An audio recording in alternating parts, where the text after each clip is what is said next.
Hello my dear students, good morning all of you. नमस्ते बेटियों।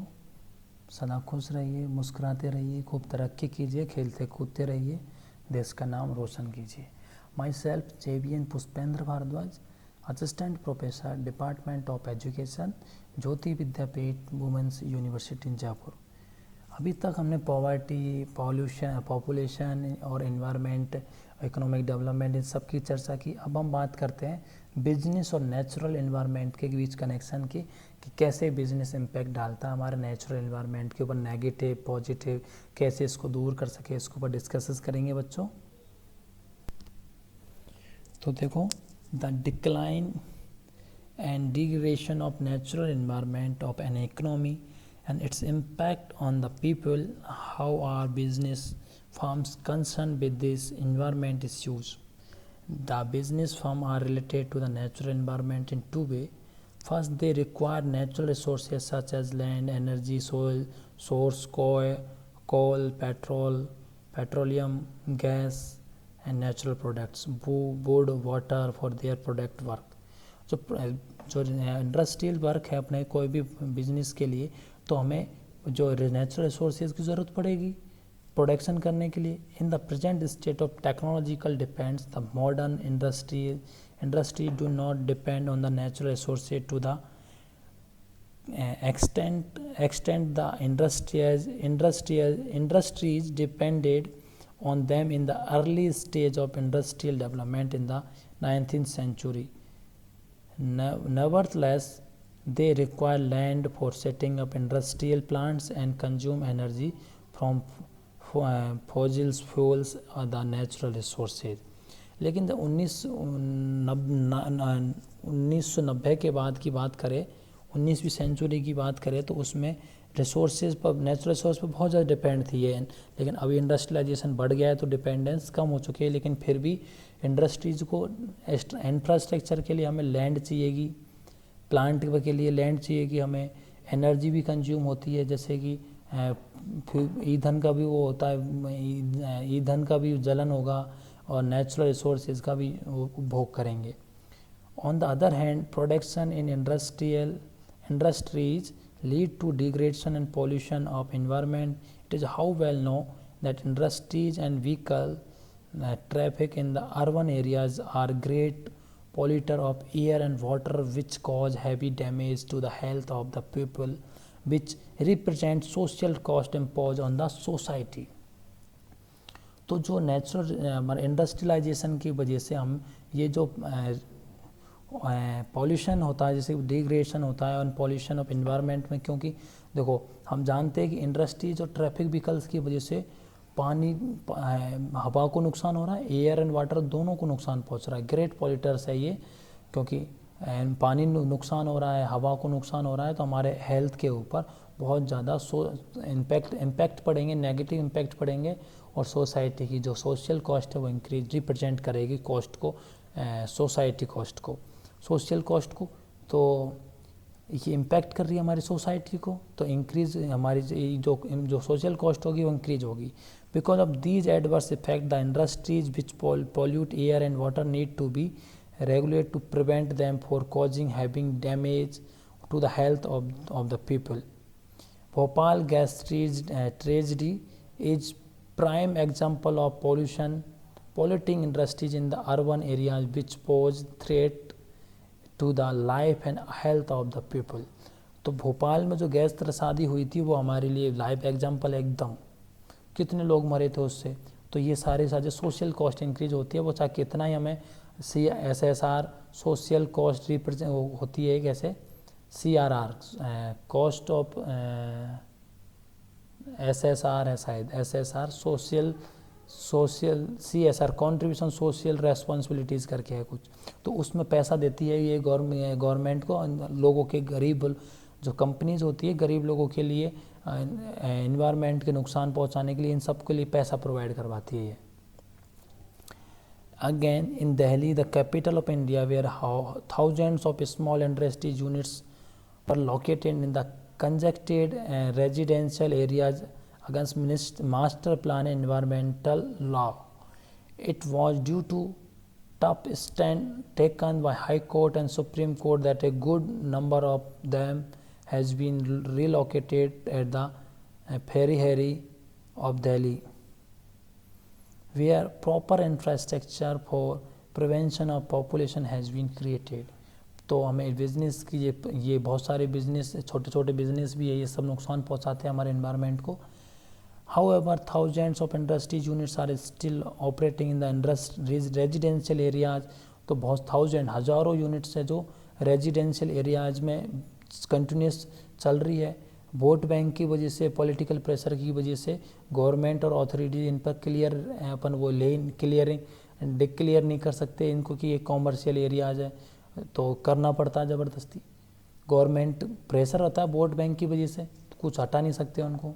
Delhi is not an isolated case of industrial began set up in residential areas and causing air and water pollution. Similar situation prevailing in other big Indian cities such as Mumbai, Calcutta, due to rampant corruption and the bureaucracy. These unauthorized polluting industries units even get environmental clearance from the government.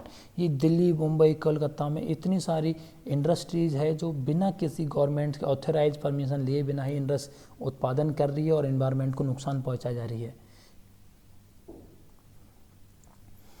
In India, for setting a big industrial project, the companies both in the private and public sector are required to get clearance from the Ministry of Environment and Forest, which is given on the condition that they put in place and implement a concrete corporate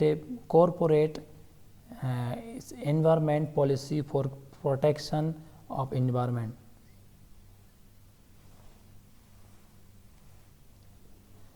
Corporate social responsibility CSR होता है वो, जिसमें कंपनियां, जो private कंपनियां, जो government कंपनियां, अब जब इंडिया अपने सोसाइटी के लिए शिक्षा, उनकी हेल्थ फैसिलिटी प्रोवाइड करवाती है, उसके लिए अपने जो प्रॉफिट होता है उसका एक निश्चित अनुपात में उनको एक उसमें इस फंड में जमा कराना पड़ता है, और जो प्रोवाइड करवाने की समाज के सोशल वेलफेयर के लिए उसका यूज़ किया जाता है. Thus, while giving clearance to the industry project in the states and the center, their impact on natural resource,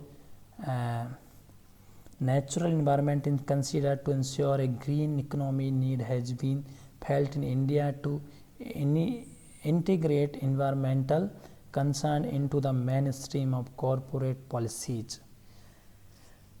Concrete guidelines are being formed on how to go ahead with the project both in the private sector.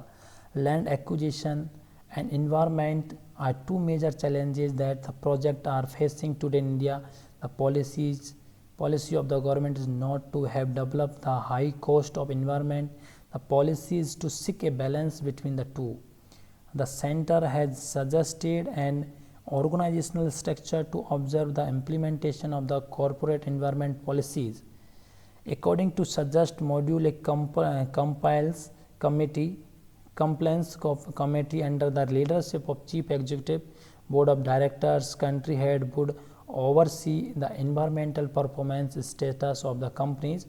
The companies has been told to prepare an annual environmental performance report and include its annual report. These will protect the project stakeholder just like financial system and audit mechanism protect and shareholders of a company. The Ministry of Environment and Forest guideline has also suggest incentives for employees for firm to achieve corporate environmental targets and disincentives for failure to achieve these. जो एक business और environment की मैं बात करूँ तो business environment में क्या इतनी सारी इंडस्ट्रीज़ है अपने इंडिया में, छोटी बड़ी सब है. बहुत सारी इंडस्ट्रीज ऐसी है जो जिनके पास गवर्नमेंट की जो इन्वायरमेंटल जो मिनिस्ट्री है उससे परमिशन ही नहीं है और वो चले जा रही है, तो इससे नुकसान पहुंच रहा है.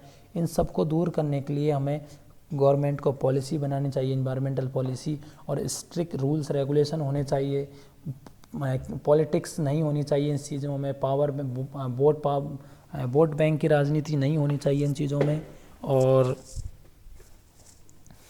इन्वायरमेंट पॉल्यूशन को सीरियसली लेते हुए इन्वायरमेंट के लिए हम बहुत सारी अच्छी पॉलिसी बनानी चाहिए। कंपनीज़ को फाइन लगाने चाहिए कंपनीज़ को, अगर वो हमारे पॉल्यूशन से रिगार्डिंग फेल हो जाते हैं उनको कंट्रोल करने में, तो उनके मेजर करने के लिए, ऑडिट करने के लिए अलग से इंस्टीट्यूट है अपने पास, उनको फिर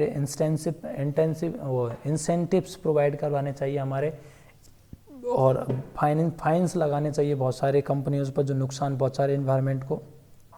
साथ में उन कंपनियों को बहुत नुकसान सबसे ज़्यादा पहुंचा रही है उनको अलग अलग उसमें डिवाइड करना चाहिए कि नुकसान कम पहुंचा रही है, ज़्यादा पहुंचा रही है और ज़्यादा पहुंचा रही है, तो सबसे ज़्यादा नुकसान पहुंचाने वाली कंपनियों को बंद कर देना चाहिए, और जो नुकसान कम पहुंचा रही है उनको भी सख्त हिदायत देनी चाहिए कि आप पॉल्यूशन को कंट्रोल करोगे, इन्वायरमेंट की पॉलिसी को फॉलो करते हुए इन्वायरमेंट और समाज के भले के लिए काम करेंगे।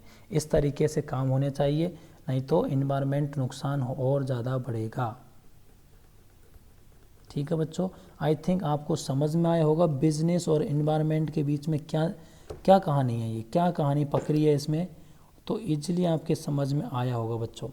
क्योंकि इन्वायरमेंट में पॉल्यूशन किस प्रकार से पहुंचता है, देखो पॉल्यूशन के थ्रू पॉवर्टी थ्रू हो गई, पॉवर्टी में सारी चीज़ें आ गई है, साथ में बिजनेस में कंपनियां जितनी इंडस्ट्रियलाइजेशन हो रहा है इन सब की वजह से हमारे इन्वायरमेंट को बहुत ज़्यादा नुकसान पहुंच रहा है, तो ये सब डिस्कस किए हमने। तो ये बिजनेस है, पॉल्यूशन ये हमारे इकोनॉमिक डेवलपमेंट में ही है। तो जो पॉपुलेशन बढ़ेगी तो हमें इकोनॉमिक डेवलपमेंट के लिए काम करना पड़ेगा, इकोनॉमिक डेवलपमेंट के लिए हमें इंफ्रास्ट्रक्चर मजबूत करना पड़ेगा, इंफ्रास्ट्रक्चर मजबूत करने के लिए गरीब दूर करनी पड़ेगी, गरीबी दूर करने के लिए हमें कंपनियां खोलनी पड़ेंगी, कंपनी खोलेंगे तो इन्वायरमेंट को नुकसान पहुंचेगा। तो इस तरीके से हमें काम करना चाहिए कि इन्वायरमेंट को कम से कम नुकसान पहुंचाते हुए हम इकोनॉमिक डेवलपमेंट करें, लोगों के हेल्थ लिविंग स्टैंडर्ड्स को इम्प्रूव करें, लोगों को फैसिलिटी प्रोवाइड करवाई जाए, पॉलिसीज़ बना के इन्वायरमेंटल फ्रेंडली टेक्नोलॉजी बना के इन्वायरमेंटल फ्रेंडली पेस्टिसाइड्स का उपयोग नहीं करें, वर्मी कंपोस्ट खाद का उपयोग किया जाए, ये सारी चीज़ें उपयोग की जाएंगी प्रोडक्शन के लिए एग्रीकल्चर में। साथ में ही ऐसी इन्वायरमेंटल फ्रेंडली गैसेज का उपयोग होना चाहिए, प्रोडक्ट जो इंडस्ट्री है इनमें जो नुकसान कार्बन डाइऑक्साइड है हमारे ग्रीन गैसेज को, जैसे हमारे ग्लोबल वार्मिंग है, इन सब की गैसों को बंद कर देना चाहिए। जो हमारे CFC है इन सबको बैन किया जा चुका है वैसे तो, लेकिन जो भी और भी गैसेज है उनका उत्सर्जन पर रोक लगानी चाहिए।